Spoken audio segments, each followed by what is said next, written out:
आज का हमारा टॉपिक है संगीत और योग। भारतीय संगीत विश्व का प्राचीनतम संगीत है।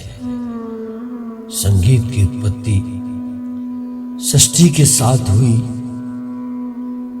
षष्ठी की उदय बेला का प्रथम चरण हो या मृत्यु का अंतिम पग हो, सुनहरे पल हो या दुख भरे क्षण हो, संगीत का अस्तित्व हर पल हर क्षण बना रहता है। संगीत वो सुंदर सुरभि सरस पद्य है जो बिना स्वर्ग के प्राणदायक शीतल ओस कण के समान खिलता है। हमारे ऋषियों और आचार्यों का ये विश्वास है कि शंकर के डमरू से वर्ण और स्वर दोनों उत्पन्न हुए जो नाद स्वर कहलाए। ब्रह्मा जी भी संगीत के प्रेरक के रूप में स्मरण किए गए हैं। सदाचित आनंद स्वरूप ब्रह्मा ने अपनी त्रिगुणात्मक शक्ति के द्वारा इस संसार की रचना की। वो ब्रह्म आनंद स्वरूप हैं अथा उस आनंद स्वरूप से संगीत की उत्पत्ति हुई।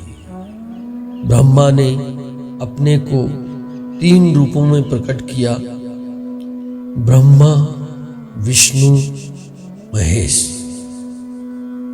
और ब्रह्मा के 4 मुख हैं। उन्होंने 4 मुखों से 4 वेदों की उत्पत्ति की, जिनके नाम हैं ऋग्वेद, यजुर्वेद, अथर्ववेद और सामवेद। सामवेद से ही संगीत की उत्पत्ति मानी जाती है। सामवेद के ये पद उद्गार, अनुदात, सौरित इन 3 स्वरों में गाए जाते हैं। इन 3 स्वरों के अंतर्गत सा, रे, ग, म, प, ध, नी इन 7 स्वरों का समावेश है। जैसे कि आचार्य पाणिनि ने कहा है, श्लोक के माध्यम से शब्द और नाद सृष्टि से उपजे हैं। इस ब्रह्मांड में संपूर्ण जड़ चेतन विश्व को समान भाव से एक सूत्र में बांधता है। वो संगीत है। संगीत ईश्वरीय वाणी है, अतः ब्रह्म स्वरूप है। शब्द ब्रह्मांडनी पर ब्रह्म दिग्गच्छति, अर्थात शब्द ब्रह्म में पारंगत व्यक्ति पर ब्रह्म में प्राचीन से ही नाद ब्रह्म की उपासना के माध्यम से संगीत साधना को अपनाया जा रहा है। यह संगीत साधना दिव्य है, क्योंकि इससे ही सत्यम शिवम सुंदरम अभिव्यक्ति होती है। वैदिक काल में संगीत धर्म व अध्यात्म से जुड़ा हुआ था। भगवान शिव के हाथ में डमरू, विष्णु के हाथ में शंख, मां सरस्वती के हाथ में वीणा, तो कृष्ण की मुरली और गणेश का मृदंग आदि इसके प्रबल प्रमाण हैं। और ये परंपरा आज तक विद्यमान है। प्राचीन काल से लेकर आधुनिक काल में मंदिरों में ईश्वर की उपासना करने के लिए कीर्तन का आयोजन होता है। गिरजाघरों में सामगान, गुरुद्वारों में शब्द कीर्तन आदि ईश्वर उपासना द्योतक है। हमेशा यह है कि सुख एवं शांति की कामना के लिए हम मंदिरों में जाते हैं, जहां संगीत ईश्वर से हमारा तार सीधा जोड़ देता है। भगवान शिव ने जब क्रोधित होकर तांडव किया तो उन्हें शांत करने के लिए मां पार्वती ने लास्य नृत्य किया। अर्थात संगीत में वो परम शक्ति है जो क्रोध को भी शांत करती है। अगर हम भारतीय संगीत के इतिहास काल में वर्तमान काल तक अपनी दृष्टि डालें तो हमें पता चलता है कि अध्यात्म किसी न किसी रूप में संगीत से जुड़ा है, चाहे विषय सामगान का हो या देवालय संगीत का। वेदों में विभिन्न स्वरों पर मंत्रोच्चारण का उल्लेख मिलता है। वेदों के अतिरिक्त उपनिषद ग्रंथों आदि में भी संगीत के द्वारा ईश्वर उपासना का वर्णन मिलता है। प्राचीन काल में संगीत साधक योग साधक भी होते थे। योग साधना आध्यात्मिक दृष्टि से उन्नत हो गई, फिर भी जीवन के सभी पहलू, चाहे विज्ञान हो, कला हो, सभी के लिए योग साधना लाभदायी है। अर्थात संगीत में ये साधना अत्यंत लाभदायी है। उपनिषद में योग के विषय में कहा गया है कि जो व्यक्ति ना तो मजबूत हो ना ही अनुशासित हो, जिसका अपने ऊपर नियंत्रण ना हो, वो व्यक्ति स्वयं को नीरस महसूस करता है, जिसके कारण ना तो वो कुछ सीख सकता है और उसकी स्मरण शक्ति भी कमजोर हो जाती है। वो अपने मस्तिष्क और स्मरण शक्ति को अभ्यास और ध्यान योग द्वारा ही बढ़ा सकता है। महर्षि पतंजलि ने समस्त शास्त्रों का सार संग्रह करके योग के विषय में कुछ इस प्रकार से बताया है कि चित्त की वृत्ति का निरोध योग कहलाता है। हठ योग के अनुसार भी योग शब्द समाधि का सूचक है। योग मन की एक विशिष्ट अवस्था है।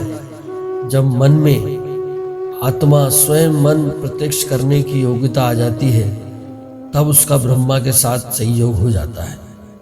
योग मतलब जोड़ना भी है, तो योग से आप ईश्वर से जुड़ सकते हैं। संयोग का अर्थ है ब्रह्म की समरूपता उसमें आ जाती है। ये समरूपता की स्थिति ही योग है। योग इतना व्यापक विषय है कि सभी आध्यात्मिक एवं धार्मिक ग्रंथों में उसका किसी न किसी रूप में वर्णन हुआ है। वेदों में तो योग के विषय में विवेचन किया गया है। योग के समान संगीत का प्राथमिक विकास भी आध्यात्मिक विकास के लिए हुआ है। संगीत और योग दोनों के मूल तत्व और परिणाम सर्वकालिक हैं। संगीत मतलब ब्रह्मधुन एवं मेल, तो योग मतलब अंदरूनी धुन एवं मेल। संगीत की क्षमता को बढ़ाने के लिए ओमकार, आसन बंद क्रिया और मुद्रा प्राणायाम का अभ्यास करना चाहिए, जिससे हमारी अनुभूति स्थल से सूक्ष्म की ओर होने लगती है। ओम के उच्चारण से मस्तिष्क में आत्मोन्नति की ओर ले जाने वाले केंद्र होते हैं, वे विकसित होते हैं। ओम के उच्चारण से आवाज में मिठास बढ़ती है। आसन का भी संगीत साधना में विशेष महत्व है। संगीत की साधना करते हुए हमेशा पद्मासन में बैठना चाहिए और योग करते हुए भी पद्मासन में बैठना चाहिए। संगीत के लिए मुख्य आसनों में पर्वत आसन, पर्वती चक्र आसन, सर्वांग आसन, कपालभाति, अनुलोम विलोम संगीत साधना की दृष्टि से अत्यंत महत्वपूर्ण माना जाता है। इससे उदर, फेफड़े, मुख और सिर आदि भागों पर प्रभाव पड़ता है। इससे आवाज की गहराई, गंभीरता, माधुर्य एकदम बढ़ता है और श्रवण क्षमता भी बढ़ती है। प्राणायाम श्वासन का प्रकार है, ऐसा प्रतीत होता है, परंतु श्वासन का प्रकार में केवल श्वास को महत्व दिया जाता है। प्राणायाम में एहसास को महत्व दिया जाता है। प्राणायाम से भावना और मन पर नियंत्रण बनता है और दोनों में संतुलन आ जाता है। संगीत में लय व ताल के साथ श्वास का संबंध होने से साधकों के लिए प्राणायाम उपयुक्त होता है।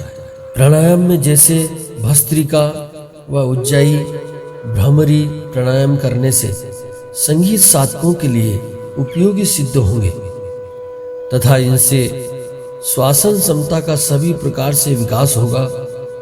सारांश में कहना होगा कि सभी संगीत साधक और नृत्य कलाकार हर रोज की साधना में योग साधना का सहारा लें तो ये साधकों के लिए अत्यधिक लाभकारी सिद्ध होगी।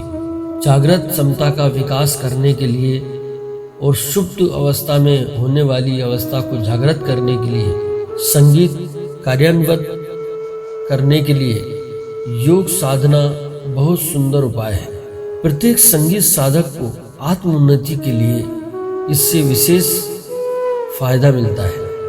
संगीत और योग ये दोनों आत्मोन्नति का ध्येय है और साथ ही साथ अध्यात्म का मार्ग भी।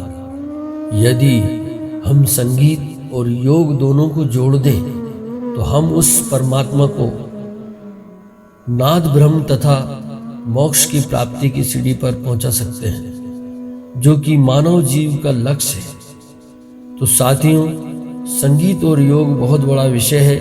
इसके साथ राजयोग भी है, जिसको करने से हम ईश्वर को पा सकते हैं। राजयोग के लिए हम अगले भाग में मिलेंगे।